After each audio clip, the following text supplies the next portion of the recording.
Magandang gabi, Creepy Noipy. Gusto ko lang ibahagi ang isang tunay na kwento at nangyari sa akin dito sa QC. Hindi ko alam kung anong klaseng nilalang ang nakasalamuha ko.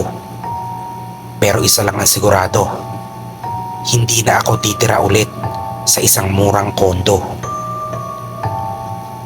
Nagsimula ang lahat nung lumipat ako sa isang luma pero murang kondo malapit sa Cubao. Ang unit ko ay studio type lang, sakto para sa isang tulad kong nagtatrabaho sa call center. Tahimik sa unang linggo, pero napansin ko agad ang isang bagay. Ang kapitbahay kong matandang babae sa kabilang unit, si Aling Rusing. Hindi siya lumalabas. Madalas may naririnig akong mahihinang kaluskos mula sa unit niya tuwing madaling araw. Parang may gumagapang sa sahig. Minsan may kumakaskas ng kuko sa pader. Sabi ko sa sarili ko, baka may alaga siyang pusa. Isang gabi, pagod akong umuwi mula sa trabaho. Sa harap ng pinto ko, may nakita akong maliit na supot. Akala ko may nagkamali ng delivery. Pero nung binuksan ko, napamura ko. Laman loob at buto na kung anong hayop ang laman.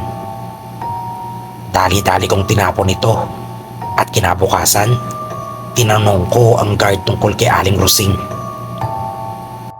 At doon nagsimula ang totoong bangungot. Sabi ni guard, "Sir, matagal nang walang nakatira sa unit na yan." Natawa ako. Ano ka ba? Gabi-gabi kong naririnig yung kapitbahay ko. Minsan nga, parang may naglalakad sa kisame. Tumingin sa akin ang guard. Tapos bulong niya, "Sir, wala pong kisame ang unit nyo. Diretso bubong na po yan." Nanlamig ako. Pagsapit ng gabi, hindi ako mapakali. Kailangan kong makita kung anong meron sa kabilang unit.